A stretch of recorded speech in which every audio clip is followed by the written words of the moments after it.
그러면 자 36회 FAT 1급의 부가가치세 문제부터 풀어보도록 하겠습니다. 주식회사 진성가구의 부가가치세 신고 관련 거래 자료를 입력하여 부가가치세 신고서에 반영하시오 이렇게 나오죠. 첫 번째 문제, 과세 매출 자료에 전자세금 계산서 발행 4점 주겠다.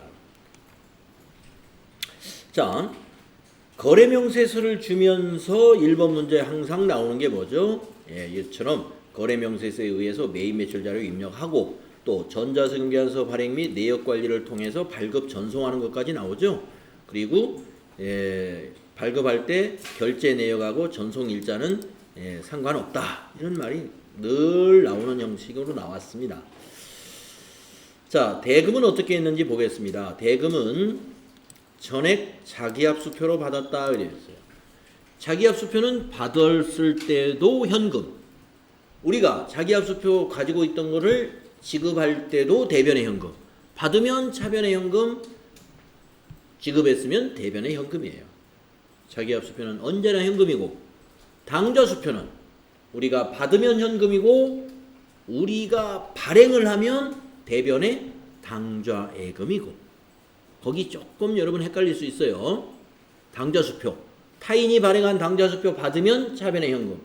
우리 회사가 당좌수표를 오늘 발행했다. 대변의 현금이 아니라 당좌예금. 그 이유는 알죠? 우리 회사가 발행한 수표는 우리 회사 통장에서 빠져나가는 거고, 타인이 발행한 수표를 우리가 받으면 그건 우리가 현금처럼 쓸 수 있는 것이고, 그래서 그렇게 회계 처리하는 거예요.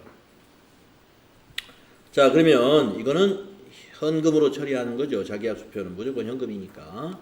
매입 매출 전표로 가야 되겠죠. 그래서 매입 매출 전표 날짜를 정확하게 입력합니다. 10월 7일.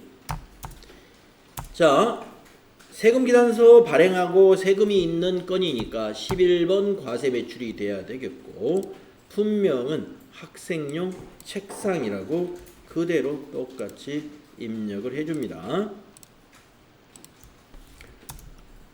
수량 100개인가요? 네. 단가는요?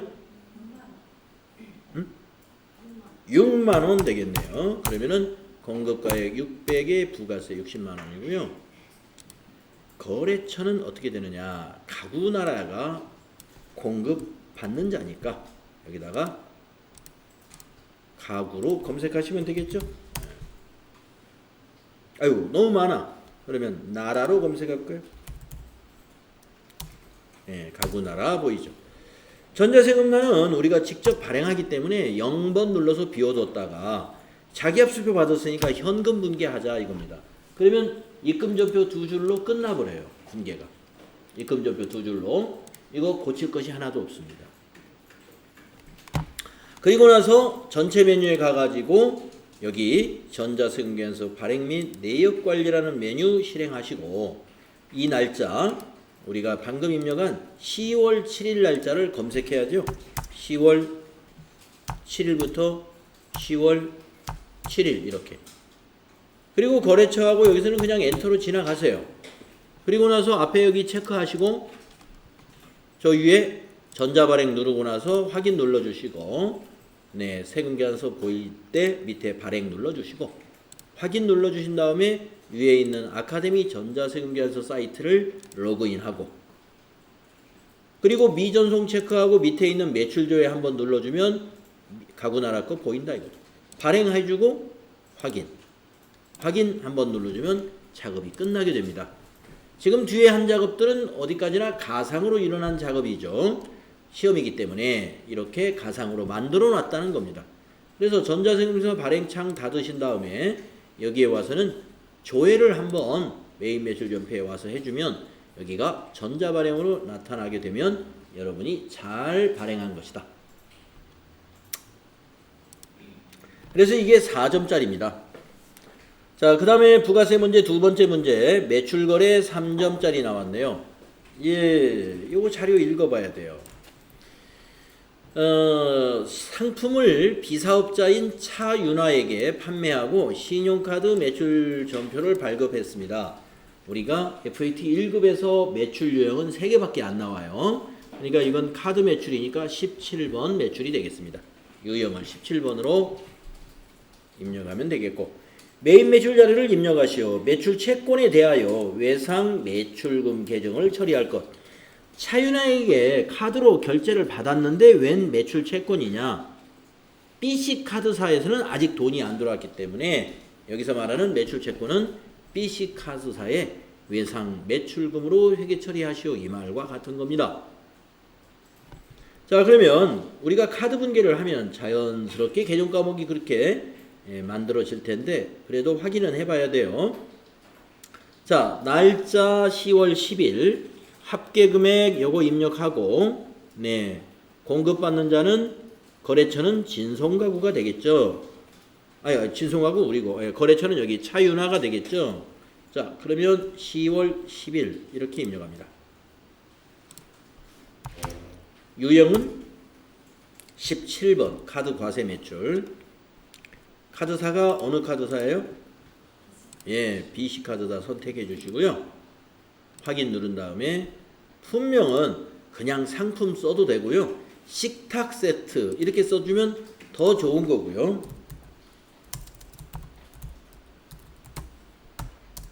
공급가액에다가 합계금액 카드 거래는 넣어주시기 바랍니다. 그래서 합계금액이 1056 000이 되겠습니다.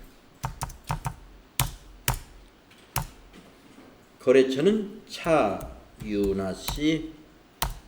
전자세금은 당연히 카드니까 그냥 공백으로 두고 가야 돼요. 오른쪽 방향키로. 뭐 전자세금 넣으면 뭐 감점은 안 되겠죠? 그건 아니에요. 감점. 틀려. 예, 그냥 비워두고 가셔야 돼요. 자, 분계는 4번 카드 분계해 주시면 밑에 외상 매출금 매출채권으로 처리되죠. 그 대신 거래처가 차윤아가 아니라 BC카드로. 그리고 식탁은 상품이기 때문에 상품 매출 틀림없죠. 네, 이대로 확인만 하시고 지나가시면 되겠습니다.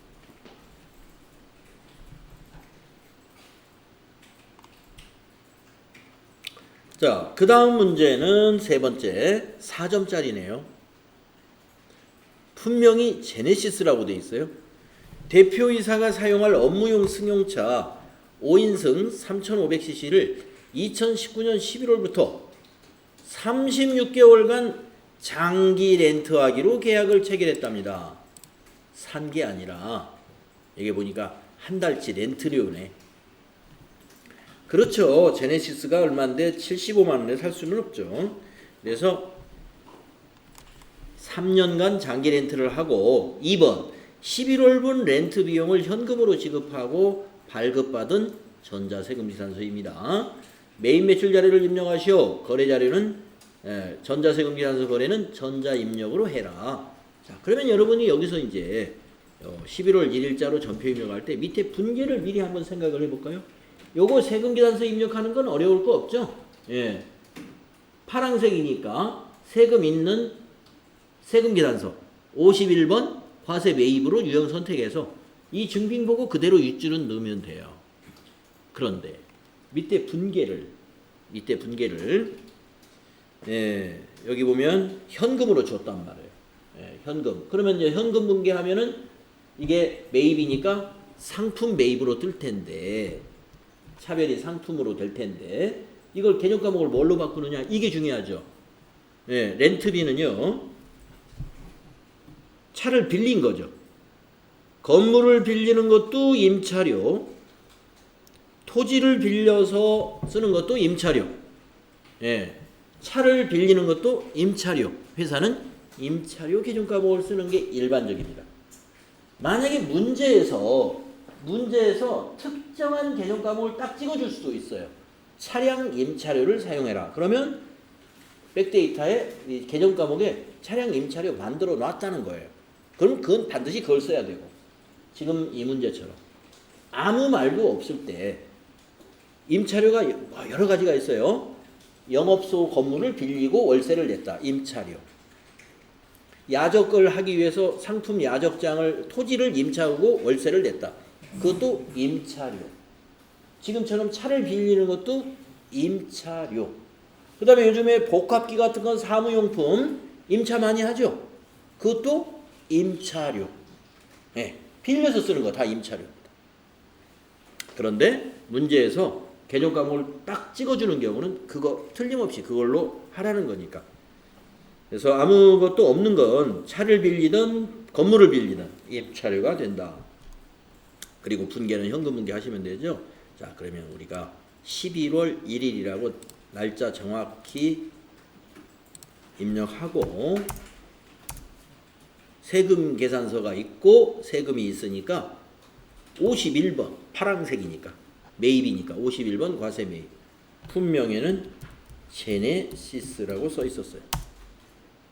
공급가액이 75만 원으로 돼 있었죠. 네. 그래서 거래처는 어느 회사입니까? 렌트카 회사겠죠.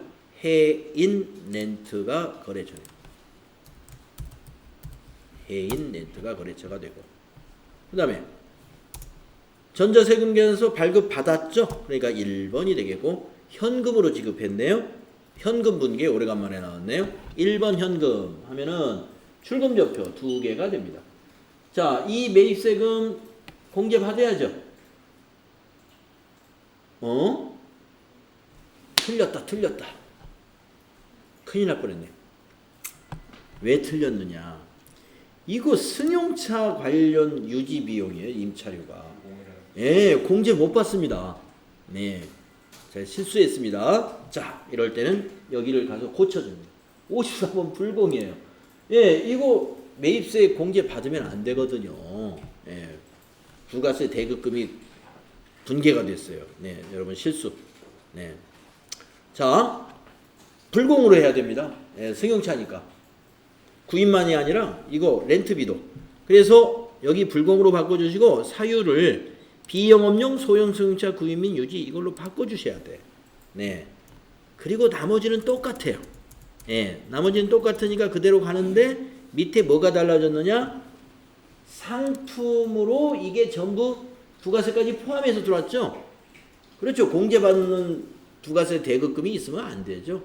승용차 빌린 거니까. 이게 맞아요. 그리고 이 상품을 뭘로 바꾼다? 임차료로 바꿔주셔라. 819번 임차료. 출금전표. 네. 아주 여기서 제가 실수를 했습니다. 네. 54번 불공. 네. 54번 불공. 뭐 임차료에 너무 꽂혀가지고 이게 승용차 비영업용 소형 승용차였다는 것을 제가 깜빡했습니다. 그래서 이거 여러분 제가 아마 지금 FET 1급 시험지 받아가지고 시험을 본다 그래도 100점 맞을 자신은 좀 없어요. 예, 노력은 해보겠지만 아마 실수가 한두 개 나올 수 있습니다. 예. 시간이 많으면 이게 천천히 하니까 되는데 이거 빨리 해야 되잖아. 시간 내에. 그러니까 뭐 깊이 이렇게 오랫동안 고민해볼 시간이 안 돼. 빨리빨리 하는 거. 자, 이렇게 해서 요 문제 제가 풀었으면 이게 틀렸어요. 물론 이제 밑에서 발견을 해서 고쳤지만 급하게 넘어가면 틀릴 뻔했어요. 자, 불공입니다. 불공. 공개받을 수 없어요. 그래서 왠지 4점을 주네. 여러분 4점 주는 거는 좀 의심을 하고 가야 돼. 평범한 것 같은데 4점 준다. 이게 뭔가 함정이 있는 거야. 4점짜리였어요. 자, 그 다음에 네 번째 문제. 매출거래 3점짜리. 간이 의자. 하늘 인테리어에 상품을 판매하고 전자세금 계산서를 발급했다. 매입 매출 자료를 입력하고 전자세금 계산서 거래는 전자 입력으로 한다. 이건 아주 평범한 11번 과세 매출이네요. 그렇죠?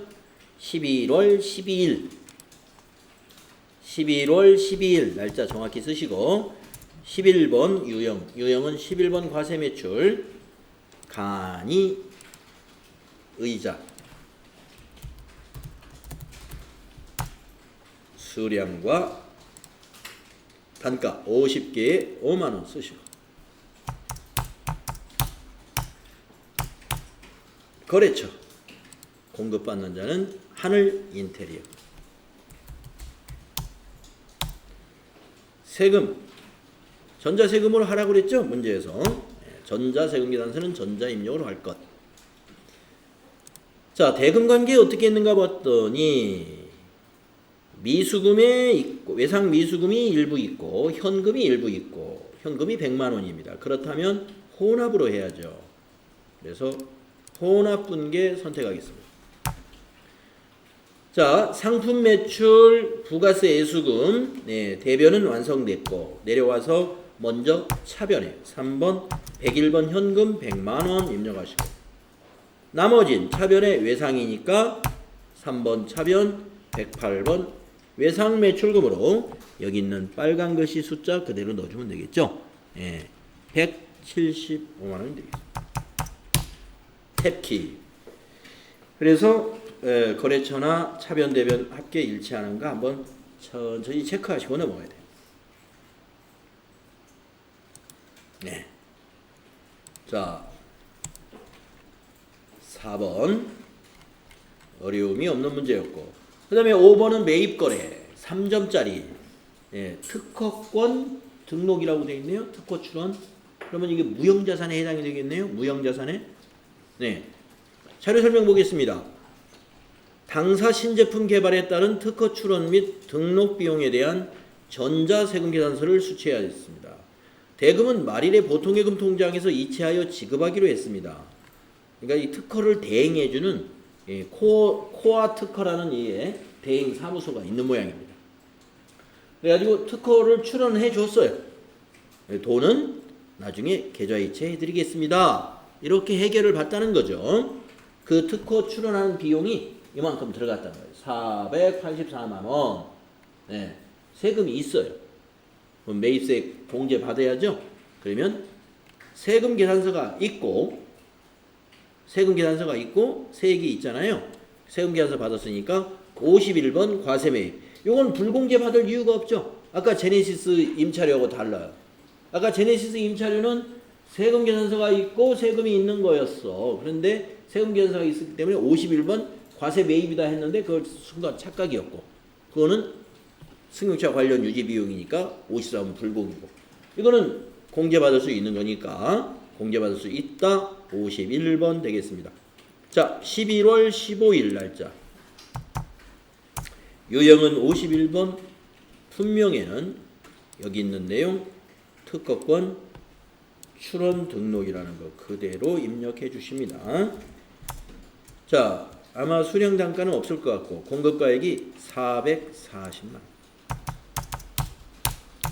거래처는 공급자인 코아 특허가 되겠고 전자세금 계산서 있으니까 1번 해주시고 분계는 나중에 지급하기로 했어요. 자, 이게 상품이 아니죠? 그러니까 혼합분계 하죠. 혼합분계. 그래서 상품이 아니니까 우선 146을 특허권, 특허 출원 비용은 특허권이라고 하는 무형자산 처리하시면 돼요. 무형자산 특허권 232번. 그리고 내려와서 대변에 미지급금, 외상 매입이 아니라 미지급금으로 484만 원. 탭키 눌러서 거래처와 이런 거 확인해야 되죠.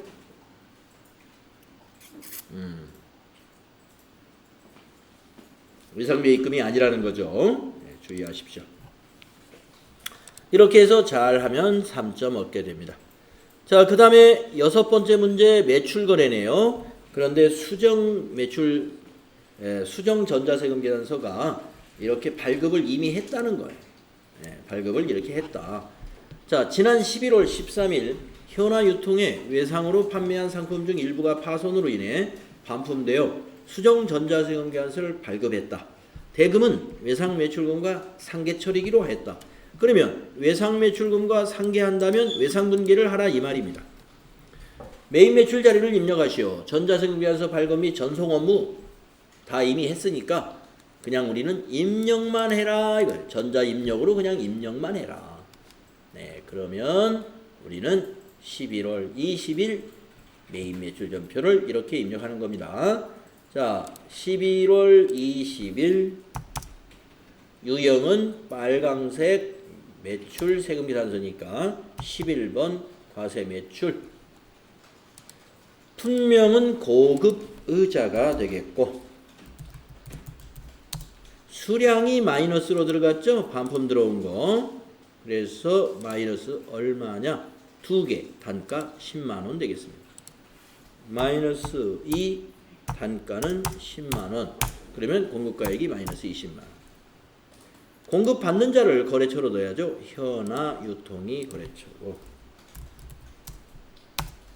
전자세금계산서 이미 발급했기 때문에 1번. 분계는 외상분계해야 외상매출금에서 마이너스가 일어납니다. 2번 외상분계 하시면 외상매출금 마이너스 22만원, 대변의 부가세 예수금에서 마이너스 2만원, 대변의 상품매출 수익에서 마이너스 20만원 잘 된 것입니다. 자, 이제 7번째 문제가 부가가치세 문제에서는 마지막 문제죠. 자, 부가가치세 신고서에 의한 회계처리 4점. 네. 제1기 확정신고 기간에 부가가치세 신고서를 조회하여 6월 30일 부가가치세 납부세액 또는 환급세액에 대한 회계처리를 하시오. 이거 우리 많이 해봤죠. 전자신고세액공제에 10,000원을 반영하고 납부할 세액은 미지급세금, 혹시 환급세액이라면 미수금으로 회계처리를 하고, 거래처 입력은 생략할 것. 세무서 거래처 안 걸어도 좋다 이겁니다. 예. 자, 그러면 전자신고세액공제 요거 이미 입력이 돼 있는지, 자기네들이 마감을 해놨는지, 만약에 마감이 안 돼 있으면 우리가 작성한 걸로 해야 되고, 마감을 해놨으면 마감된 걸로 해야 되겠죠. 자, 그러면 제1기 부가가치세 신고서, 확정신고 신고서를 가서 조회해야 되겠죠. 예. 부가가치세 신고서에 가가지고, 네. 신하나 씨. 기간을 어떻게 입력해야 될까요?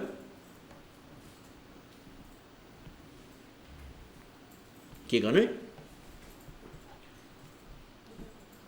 몇 월부터? 1월부터? 3월까지? 모르겠어요? 이 문제 보세요. 제1기 확정신고 기간이니까 4월부터. 예, 4월부터죠. 1기 애정이 1월부터 3월, 1기 확정이면 4월부터 6월, 2기 애정 7월부터 9월, 2기 확정 10월부터 12월. 네. 그래서 기간 4월부터 6월을 입력해야 된다는 것부터 알고 있어야 돼요. 그리고 정기신고에서 엔터 쳤을 때 이 메시지를 보세요. 정기신고 저장된 데이터 불러옵니다. 이건 무슨 뜻이냐? 신규로 작성 못한다 이거예요. 이미 마감 쳐놨다는 거예요. 마감. 그래서 확인 눌러보면 여기 마감 떠 있네요. 그러니까 이 자료를 모두 쓰게끔 하려고, 예, 이걸 이용해라 이거. 여기 10,000원도 입력돼 있네요. 여기 더블 클릭해 보면 여기 돼 있죠. 전자신고 세액공제에 10,000원 미리 다 입력해 놓은 겁니다. 그러니까 이거 보고 우리는 회계 처리만 해야 돼요. 그래서 여러분이 메모를 한다면 여기 매출세액 이거는 뭐라고 메모했죠? 부가세 예수금이라고 여러분 메모했고, 그 다음에 여기 매입세는 부가세 대급금이라고 메모했고, 그 다음에 차감세 이것이 양수로 나왔으면 미지급 세금이요. 만약에 음수로 나왔다면은 미수금으로 메모해야 될 것이다. 다 알고 있는 것이죠. 우리가 앞에서 다 충분히 공부했죠. 그러면서 부가세 예수금은 숫자가 빠졌네. 부가세 예수금은 그동안에 부채로서 쭉 전표 입력할 때 대변에 입력했으니까 정리할 때는 반대로 차변에 오고, 부가세 대급금은 그동안 쭉 전표 입력하면서 자산 증가시켰으니까 정리할 때는 대변에 가서 자산 감소가 되고, 미지급세금은 부채이기 때문에 대변에 부채를 증가시키는 처리를 하고, 그 다음에 여기 10,000원, 이 10,000원은 우리가 잡이익으로 처리해라 라고 했기 때문에 우리 원래 잡이익 처리하는 거예요. 수익 발생은 대변이죠. 그래서 요거 대변 이렇게 입력해 주는 거예요. 그래서 이제 시험지에다 메모했다가 일반 전표에 자 과세기간이 4월 1일부터 6월 30일이면 정리는 며칠 날로? 6월 30일 날로 정리하는 것이죠. 과세기간 종료일로. 이것이 여러분 정리가 돼 있어야 됩니다. 자, 그래서 저는 이 창을 안 닫고 이걸 이용해서 넣어보겠습니다. 전체 메뉴 가가지고 일반 전표 입력 눌러서 6월 과세기간 종료일을 선택하고 차변부터 한다면 차변의 부채 감소, 부가세 예수금이 부채 감소 차변에 오고 따다닥 거래처 다 생략하죠.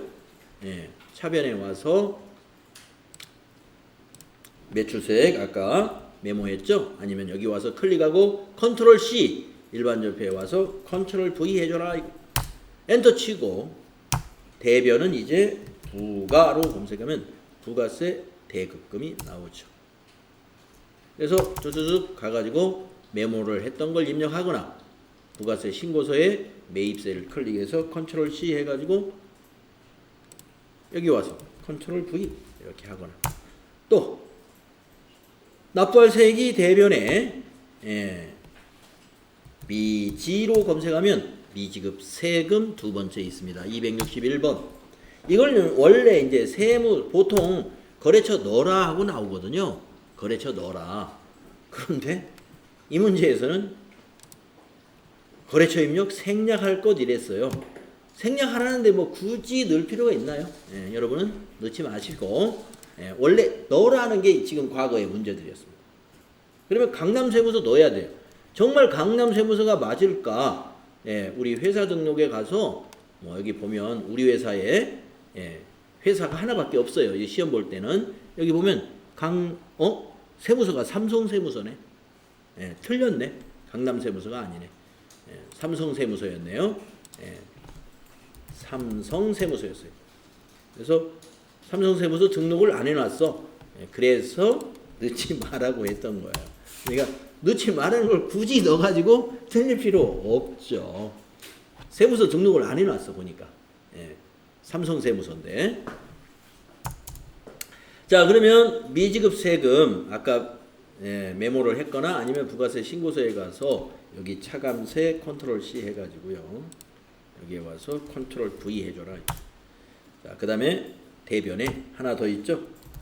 차비 10,000원. 이렇게 해서 끝내면 차대변 차이가 없이 딱 끝나야 돼요. 그래서 이런 형태의 부가가치세 마지막 문제 이렇게 나오는 거 우리 그동안 사실 많이 해봤습니다. 여기 있는 분들은 잘 할 수 있으리라고 보겠습니다. 자, 그 다음에 결산 문제는 어떻게 나왔느냐.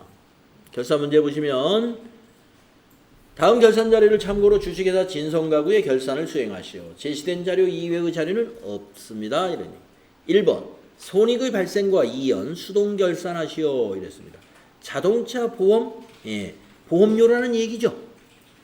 뭐 쭉 설명이 있는데 우리가 봐야 될 것은 보험 기간 한번 봐주시고 내년 8월 말까지구나 1년간이구나 하는 거 알아두시고 그 다음에 보험료 봐주셔야 되겠죠. 144만 원이구나. 자, 9월 1일 본사 영업부 차량에 대하여 손해보험에 가입하고 자동차 보험증권을 수령했어요. 결산일 현재의 보험료 경과분을 계상하시오 이랬습니다. 오호. 그러면 보험료 지급할 때는 보험료로 안 했다는 거죠. 단 보험료 지급 시 자산 처리했다 이렇게 말했네요. 자산 처리했다는 말은 보험료 지급할 때 뭘로 처리했다? 선급 비용으로 처리했더라 이겁니다. 그러면 원래 결산 때 미경과분을 선급 비용 처리하는 것이 우리가 보통 하는 일인데 이 경우는 우리 회사는 다 선급 비용 처리했대요. 언제? 144만 원 모두를 이날 계약하는 날 9월 1일 날. 그러면 경과된 것은 비용 처리해야 된단 말이죠. 자, 9월 1일부터 우리 결산일까지 경과된 달수를 한번 세볼까요? 9, 10, 11, 12. 9, 10, 11, 12. 4개월이죠. 자, 그러면 요 144만 원의 4개월치를 오늘 차변에 비용 처리해야 된다. 계산을 어떻게 합니까? 144만 원 계산기에 두들기고 곱하기 경과된 거 4개월 나누기 12달 이렇게 하시면 4개월치 보험료가 계산됩니다. 자, 144만 원 한번 해보세요. 한번 해보세요. 얼마 나오는지. 정고은 씨 얼마 나오나요? 48만 원. 예, 48만 원 나오네요. 예, 저도 48만 원 나왔습니다. 그러면 이렇게 입력해야 됩니다. 48만 원 정확히 계산하셨으면 일반 전표 12월 31일자에 비용 처리해야 되죠. 차변에 보험료 800번대 거 800번대 저 밑에 있을 거예요. 48만원 대변이 전부 다 9월 1일 날 선급 비용 처리했기 때문에 대변이 선급 비용이 온다 이거. 대변의 선급 비용 48만 원 이렇게 온다는 겁니다. 여기서 한 가지 또 여러분이 힌트를 볼 수 있는 것은 자산 처리했다? 도대체 무슨 말이야? 보험료 지급 시 자산 처리한 걸 이제 대변에 넣어야 될 텐데 개정 과목이 생각이 안 난다 그러면 여기 9월 1일 거 전표를 조회해 보면 참고가 되겠죠. 9월 1일 전표 조회했더니 차변의 선급비용 자동차 보험가입 해놓고 144만원 자산 처리 해놨잖아요. 그러니까 오늘은 경과된 것을 비용 처리해야 되니까 차변에 있던 선급비용 4달치는 대변으로 가서 자산을 감소시켜야 되고 그 4달치 48만원을 감소시키는 거예요. 그리고 비용 처리를 오늘 해야 된다 이거예요. 그래서 차변이 보험료가 된다. 그래서 이거 9월 1일 걸 조회해봐도 아 자산 처리했을 때 선급비용 했구나 하는 거 확실하게 알 수 있는 거죠. 여러분 정도 실력이 되면 그거 가서 굳이 조회 안 해봐도 이게 선급비용 확실하다는 걸 확신하고 대변의 선급비용 48만원 자산 감소시키고 차변에는 비용을 발생시켰다 이겁니다. 이 문제는 말이죠. 두 가지 패턴이 나옵니다. 지금처럼 자산 처리했으니까 경과분을 비용 처리하라. 그러면 오늘처럼 이렇게 분개하시는 거고. 한 가지 또 패턴은 뭐냐. 전부 비용 처리했으니까 미경과분 9달치. 8달치죠. 8개월. 미경과분. 아까 경과된 게 4개월이면 미경과가 8개월이죠. 미경과된 8개월치를 자산 처리하라는 문제가 나오는 거죠. 그럴 때는 차대변이 바뀌어요. 선급비용이 차변에 오고 자산 처리해야 되니까. 미경과된 것은 단기의 보험료에서 빼줘야 되니까 대변에 가서 보험료 비용을 소멸시키는 거예요. 금액도 물론 48만 원이 아니겠죠. 144만 원에서 48만 원 뺀 거. 그 금액이. 미경과 보험료. 이게 패턴이 두 가지로 나올 수 있다. 예, 그런데 36회에서는 자산 처리했으니까 경과분을 비용 처리해라. 이렇게 나왔고 이거보다는 두 번째 경우가 더 많이 나옵니다. 비용 처리했으니까 미경과분을 자산 처리해라. 그럴 때는 대변의 보험료, 차변이 선급 비용이에요. 그 케이스가 기출문제 쭉 보면 더 많아요. 자, 이게 바꿔서 이렇게 내든 저렇게 내든 우리가 다 할 수 있어야 돼요. 그 다음에 두 번째 문제는 결산자료 입력에 의한 자동결산 문제입니다. 진손가구의 결산 시 당기 계상액은 다음과 같다. 관리직 퇴직급여 충당부채 당기 설정액이 150만원, 건물분 감가상각비는 1,500만원, 제시된 자료 이외의 결산정리사항이 없습니다. 자동결산을 하세요 하는 거네요. 자, 우리가 건물분의 당기 감가상각비라는 건 그대로 입력만 하면 되지만 이게 퇴직급여 충당부채의 경우는 150만 원을 말이죠. 기존의 금액이 있는지를 조회해 봐야 될 거예요. 퇴직급여 충당부채가. 예. 아니 근데 이게 단기 설정액이라 그래가지고 이게 단기 설정액? 그러면 그냥 입력해야 되겠네. 좀 단기 계상액이라고 그러네. 단기 설정액이니까 뭐 계산하고 말 거 없이 그냥 이건 입력해야 되겠어요. 네. 그런데 한번 혹시 보겠습니다. 퇴직급여 충당 부채가 혹시 있는지. 자, 12월 31일자 합계잔액시산표를 한번 조회해 볼게요.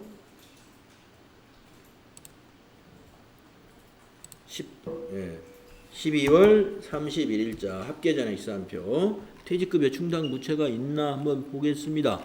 부채에서 비유동 부채에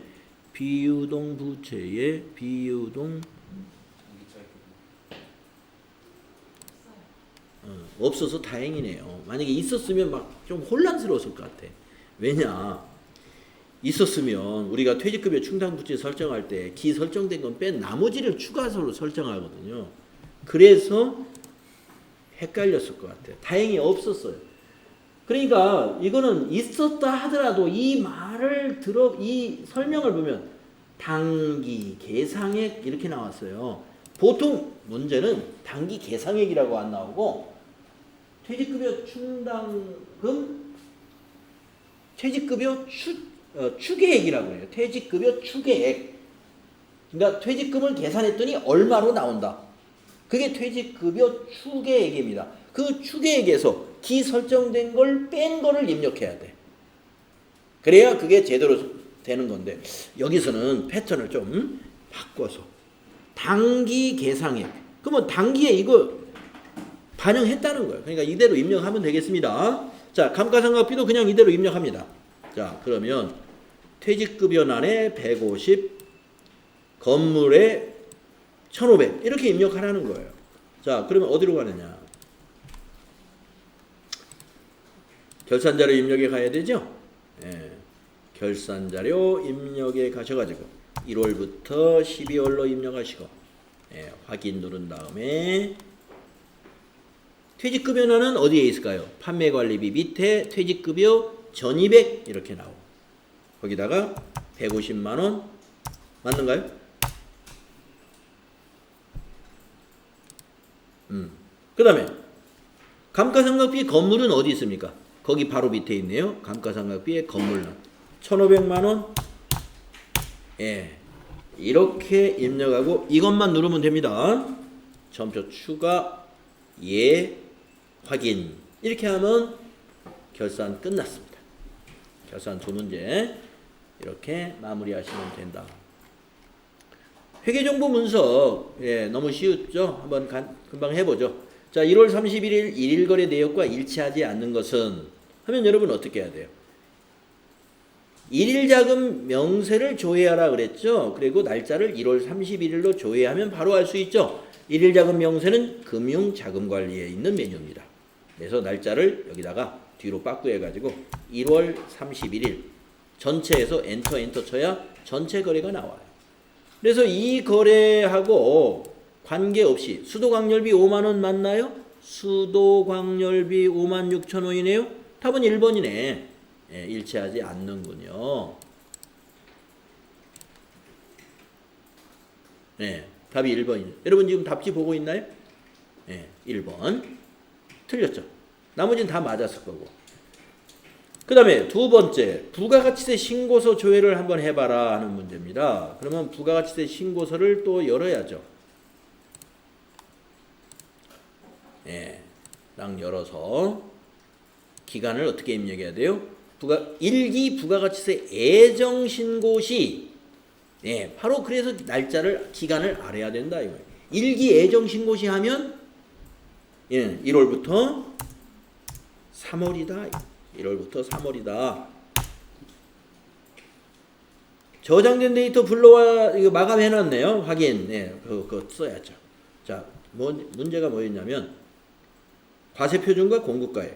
자, 과세표준은 여기가 과세표준이 여기까지죠.